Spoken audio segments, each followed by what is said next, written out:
আসসালামু আলাইকুম। প্রিয় দর্শক, আপনারা দেখছেন শিখা অনির্বাণ টিভি ইউটিউব চ্যানেল। এখন আমাদের সঙ্গে যুক্ত হচ্ছেন। নমস্কার, আমি তরুণ ঘোষ। আগেকার দিনে মোগল বাদশারা যখন ভারত অধিকার করেছিল, তখন সীমানায় এসে তার একটা করে হুঙ্কার দিত, হয় আত্মসমর্পণ করো, না হলে যুদ্ধ করো। তা যারা রাজপুত ছিল তারা যুদ্ধ করে তারা মৃত্যুবরণ করত। অনেক আমাদের যারা রাজরানী ছিলেন তারা নিজেদের অগ্নিকুণ্ডে ঝাঁপ দিয়ে তারা মারা যেতেন। তৈমুর লং থেকে শুরু করে বাবর অব্দি এই অবস্থা চলেছে। তারপর তো ঔরঙ্গজেব তার হাতছাড়া হতে হতে ব্রিটিশের হাতে চলে গেল। ইদানিং কালে আমাদের যিনি মার্কিন রাষ্ট্রপতি ডোনাল্ড ট্রাম্প, তিনি একই রাস্তা ধরেছেন। তিনি গতকালকে বলেছেন যে হয় যুদ্ধ করো, না হয় গ্রিনল্যান্ড বিক্রি করো। এইটা একটা এমন হুঙ্কার, যে হুঙ্কারে ইউরোপিয়ান ইউনিয়ন প্রচন্ড ক্ষেপে গেছে। ইউরোপিয়ান ইউনিয়ন ডেনমার্কের অলরেডি, ফ্রান্স, জার্মানি, সুইজারল্যান্ড, যা ছোটখাটো ফোর্স আছে, ইটালি যারা আছে, সব ওরা ফোর্স পাঠিয়ে দিয়েছে যে না, আমরা যুদ্ধই করব। এই অবস্থায় একটা ইউরোপিয়ান ইউনিয়ন তারা মোদির সঙ্গে একটা আর্মস ডিল করতে চাইছে। আমার তো বিজনেস ডিল তো হয়ে গেছে, এখন আর্মস ডিল করতে চাইছে। এর আগে সংযুক্ত আমির শাহী ভারতের সঙ্গে আর্মস ডিল করেছে। এখন ট্রাম্পের বিরুদ্ধে ইউরোপিয়ান ইউনিয়ন গাঁটছড়া বেঁধে এখন মোদির সঙ্গে যোগাযোগ করছেন, আর্মস ডিল করবেন। আর্মস মানে একেবারে ওই আপনার আমির শাহীর মতো আমাদের সৈন্য বেস গিয়ে ইউরোপিয়ান ইউনিয়নে ওখানে আড্ডা কাটবে। সেটাতে গেছেন ট্রাম্প আরো ক্ষেপে। এখন তারপরে তার বক্তব্য কিছু পাওয়া যায়নি, আজকে নিশ্চয়ই পাওয়া যাবে ইউরোপিয়ান ইউনিয়নের এই কথাবার্তায়। তবে ট্রাম্প যা শুরু করেছেন তাতে কিন্তু পৃথিবীর সমস্ত আপনার যত ভারসাম্য, নীতির ভারসাম্য, সেগুলো কিন্তু নষ্ট হচ্ছে। এতদিনের বন্ধু ইউরোপ এবং আমেরিকা, এতদিনের বন্ধু, সেই বন্ধুত্বের মধ্যে ছেদ তো এমন পড়েছে, ছেদ আর ফাটল নেই, একেবারে মানে চওড়া হয়ে গিয়েছে, ধসে গিয়েছে যাকে বলা যায়। এখন এই মোদিজির সঙ্গে যে আর্মস ডিলটা ওনারা করবে, আর্মস ডিল নয়, এটা হচ্ছে মানে কি বলবো, ডিফেন্স প্যাক্ট।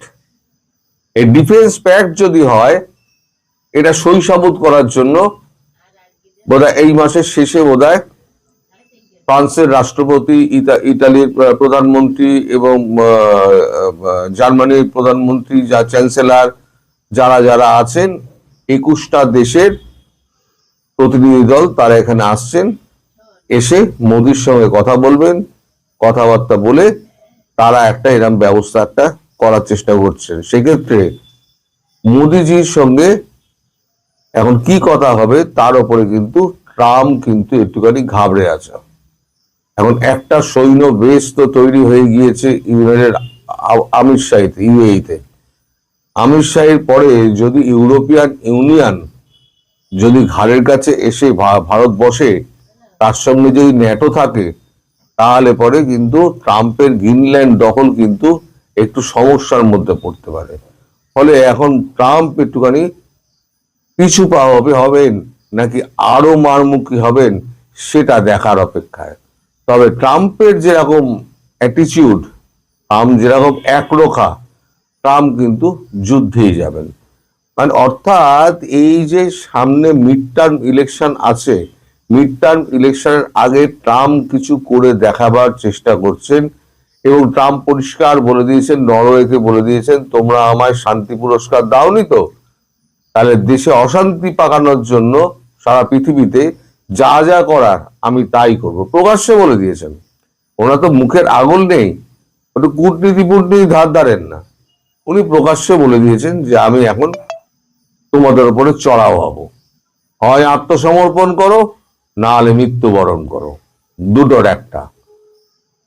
এখন এই যে হুঙ্কার যেটা দিয়েছে সেটা নিয়ে আবার পেন্টাগনের সঙ্গে আবার মানে ট্রাম্পের আবার একটা ঝামেলা লেগেছে। পেন্টাগন বলছে, এতদিন ধরে পেন্টাগন তো আমেরিকার রাষ্ট্রপতির কথাই শুনছিলেন, এখন পেন্টাগনের বক্তব্য হচ্ছে এইভাবে পৃথিবীর সমস্ত রুলস অ্যান্ড রেগুলেশনকে জলাঞ্জলি দিয়ে এইভাবে করাটা উচিত নয়। এই বিষয়ে কিন্তু আবার মানে রিপাবলিকান, ডেমোক্র্যাট এবং কংগ্রেস এই এই তিনটে মানে এর থেকে মানে রিপাবলিকান তো হচ্ছে ট্রাম্পেরই দল, সেখানেও ট্রাম্পের বিরোধিতা হচ্ছে। ডেমোক্র্যাট হচ্ছে বিরোধী দল, সেখানেও বিরোধিতা হচ্ছে। এবং মার্কিন কংগ্রেস, সেখানেও বিরোধিতা হচ্ছে। কিন্তু প্রেসিডেন্ট ট্রাম্প তিনি কোনো কিছুতেই দমার পাত্র নন। তার হাতে এক্সিকিউটিভ পাওয়ার রয়েছে, সেই এক্সিকিউটিভ পাওয়ার দিয়ে তিনি পুরোটা গিলতে চাইছেন। এখন গিলে তিনি কি করবেন? তার বক্তব্য হলো রাশিয়া ওখানে এগিয়ে আসছে, যদি গ্রিনল্যান্ড না নিই তাহলে পরে হয় চীন আর নইলে রাশিয়া গ্রিনল্যান্ড দখল করবে। তাহলে একেবারে গ্রিনল্যান্ড যদি দখল করে তাহলে ইউএস এর ঘাড়ের সামনে এসে পড়বে, সেটা ইউএস কখনো বরদাস্ত করবে না। তাই যদি হয় তাহলে ন্যাটোকে তুমি তাহলে কেন জেলেনস্কির দেশে ইউক্রেনে পাঠাচ্ছিলে? জেলেনস্কি তো রাশিয়া তো বারবার বারণ করছিল যে আমাদের এখানে ন্যাটোকে আমরা ঢুকতে দেবো না। তখন কিন্তু জেলেনস্কিকে গাছে তুলে দিয়েছিলেন। এখন জেলেনস্কির পাশে কেউ নেই, না আছে ইউরোপিয়ান ইউনিয়ন, না আছে আমেরিকা। কালিদাস এখন গাছে উঠে ডাল কেটে ফেলেছে, নামতে পারছে না। কালিদাসের এই অবস্থা। এদিকে রাশিয়া করেছে কি, যখনই দেখেছে ইউরোপিয়ান ইউনিয়নের সঙ্গে ট্রাম্পের একটা ফাটল ধরে গিয়েছে মানে সম্পর্কে, তখন একেবারে গতকাল থেকে রাশিয়া প্রচন্ড মার মারছে ইউক্রেনে, প্রচন্ড মার মারছে। আমার তো মনে হয় মাসখানেকের মধ্যে বোধহয় পুরো ইউক্রেনটাই রাশিয়া দখল করে নেবে। কারণ রাশিয়া দেখেছে এই হচ্ছে সুযোগ, এই সুযোগে যদি আমি একেবারে ইউক্রেনটা দখল করে নিই তাহলে পরে আমার সাম্রাজ্য বৃদ্ধি হবে। চারদিকে একেবারে মানে মানে একেবারে মানে কি বলবো আপনার অস্থিরতা চারদিকে। এই অস্থিরতার মাঝখানে এখন ট্রাম্পের পরবর্তী বক্তব্যের জন্য ভারত কিন্তু অপেক্ষা করছে যে ট্রাম্প কিভাবে তাকে রিয়াক্ট করেন, এই ঘটনাটায় রিয়াক্ট করেন। কিন্তু মোদিজি বলেছেন আপনারা আসুন, আপনাদের সঙ্গে আমি নিশ্চয়ই কথা বলবো। আমাদের কতগুলো বেস আপনারা ওখানে করতে চাইছেন, কত সৈন্য আপনারা রাখতে চাইছেন, সে ব্যাপারেও আমরা কথা বলবো। এবং কথা বলে একটা সিদ্ধান্ত নেবো। খুনি আমার আর্মস ডিভিশন যারা রয়েছেন মানে নৌবাহিনী, এয়ারফোর্স এবং আর্মি যারা আছে তাদের সঙ্গে কথাবার্তা বলে এবং আমি এটাকে পার্লামেন্টে বিল এনে আমি এটার ব্যাপারে সিদ্ধান্ত নেবো। এটা গতকালকে মোদিজির সঙ্গে ফ্রান্সের প্রেসিডেন্ট ম্যাক্রোর একটা কথাবার্তা হয়েছে, সেটা আবার টুইটারে দিয়ে দিয়েছেন প্রধানমন্ত্রী মোদি।